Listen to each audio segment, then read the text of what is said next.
Good morning student. आज हम लोग जो है ईपीसी 3 के तहत आईसीटी के बारे में पढ़ेंगे और जानेंगे कि आईसीटी क्या है, इनकी भूमिका क्या है, शिक्षा में इनकी क्या भूमिका है। तो हम लोग पहले बात करेंगे आईसीटी यानी इंफॉर्मेशन कम्युनिकेशन टेक्नोलॉजी यानी सूचना संप्रेषण तकनीक। ये जो सूचना संप्रेषण तकनीक है उनका जो है इसका जो है अभी वर्तमान युग में क्या जो है इनकी भूमिका है उनके बारे में जो हम लोग बात करेंगे। पहले बात करेंगे कि शिक्षा में आईसीटी जो है यूनेस्को का मानना है कि आईसीटी इसमें किस प्रकार जो है योगदान दे सकता है।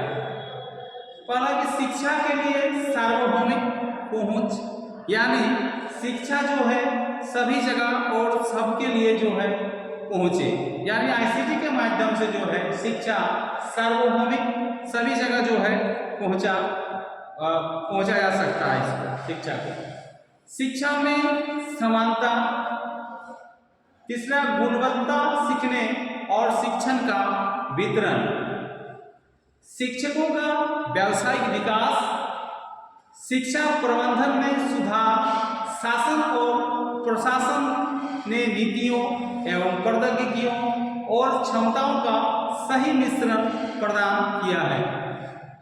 यूनेस्को शिक्षा में आईसीटी के लिए एक व्यापक दृष्टिकोण लेता है और यह संगठन के अंतर क्षेत्रीय प्लेटफॉर्म के माध्यम से है जो इसके संयुक्त कार्य पर केंद्रित है।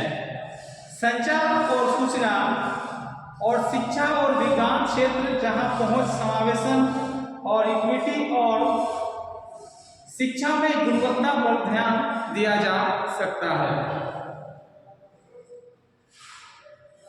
शिक्षा में आईसीटी की क्या भूमिका है? निश्चित तौर पे शिक्षा में जो है आईसीटी की भूमिका व्यापक महत्व जो है लिए हुए हैं और आजकल सूचना और संचार प्रौद्योगिकी आईसीटी विशेष रूप से इंटरनेट शिक्षा क्षेत्र में, विशेष रूप से शैक्षिक गतिविधियों में प्रौद्योगिकी को सशक्त बनाने की प्रक्रिया में एक महत्वपूर्ण भूमिका निभाता है।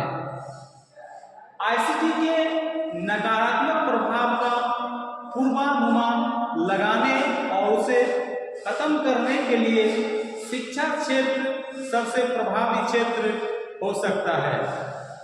दूसरे पक्ष में प्रौद्योगिकी इंटरनेट छात्रों के ज्ञान को बढ़ाने का सबसे प्रभावी तरीका हो सकता है। हमारे जीवन में आईसीटी इंटरनेट की महत्वपूर्ण भूमिका से अवगत होना, विशेष रूप से शैक्षिक गतिविधियों में शिक्षा अधिकारियों को कक्षा कक्ष में शिक्षण और सीखने की प्रक्रिया का समर्थन करने में आईसीटी को सशक्त बनाने के लिए रणनीतियों को लागू करने में पर्याप्त बुद्धिमान होना चाहिए। आईसीटी केवल शैक्षिक गतिविधियों का खिलना नहीं बल्कि यह प्रभावी और सार्थक शैक्षिक प्रक्रिया को बेहतर बनाने के लिए माध्यमिक विकल्प होगा।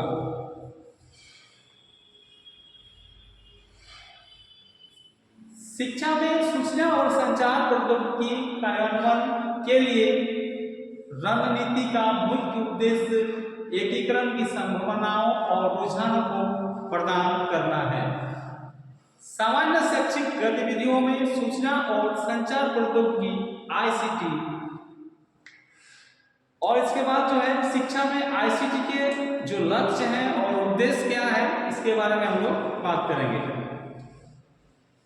जीवन भर सीखने शिक्षा के सिद्धांत को लागू करने के लिए, यानी आईसीटी जो है ऐसा है कि जीवन भर सीखने और शिक्षा के जो भी सिद्धांत है उसको लागू करने के लिए विभिन्न प्रकार की शैक्षिक सेवाओं और माध्यम विधि को बढ़ाने के लिए, शिक्षा और सूचना प्राप्त करने के लिए समान अवसर को बढ़ावा देना उनका उद्देश्य है।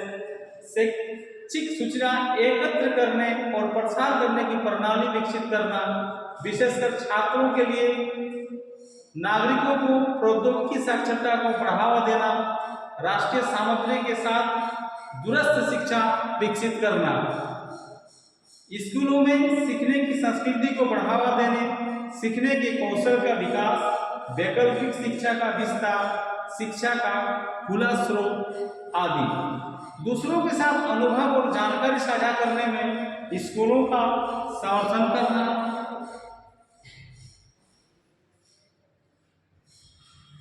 उपरोक्त जितने ICT के ये हैं उनके विवरण के आधार पर जो है हम लोग निष्कर्ष ये मतलब कह सकते हैं कि ICT की भूमिका जो है शिक्षा के क्षेत्र में ये व्यापक भूमिका लिए हुए है और ICT वर्तमान में बहुत ही सशक्त और जरूरी माध्यम है। और धन्यवाद आज के लिए।